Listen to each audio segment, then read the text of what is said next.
தீபாவளியையொட்டி 3 மடங்கு கட்டணம் உயர்த்திய தனியார் ஆம்னி பேருந்துகள் நாளைக்குள் கட்டணத்தை குறைக்காவிட்டால் கடும் நடவடிக்கை எடுக்கப்படும் என்று போக்குவரத்து துறை அமைச்சர் சிவசங்கர் எச்சரித்துள்ளார்.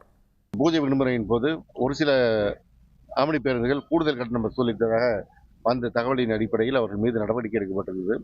இப்பொழுதும் இந்த தீபாவளிக்கு தனியார் பேருந்துகளை அழைத்து பேசுவதற்கு போக்குவரத்துறை ஆணையர் அவர்கள் காவல்துறையோடு இணைந்து ஒரு கூட்டத்தை ஏற்பாடு செய்திருக்கிறார்கள். இதற்கிடையில் நேற்றைக்கு ஒரு 10க்கும் மேற்பட்ட நிறுவனங்கள் கூடுதல் கட்டணம் வசூலிப்பதாக தகவல் வந்திருக்கிறது. நான் ஆம்னி பேருந்து உரிமையாளர் சங்கத்து நிர்வாகிகளோடு பேசியிருக்கிறேன். அவர்களும் அவர்களுக்கு அறிவுரை வழங்குவதாக சொல்லியிருக்கிறார்கள். கிட்டத்தட்ட 500க்கும் மேற்பட்ட போக்குவரத்து தனியார் நிறுவனங்கள் இருக்கின்ற நிலையில் ஒரு 10 பேர் இது போன்ற நடவடிக்கையில் இறங்கி இருக்கிறார்கள்.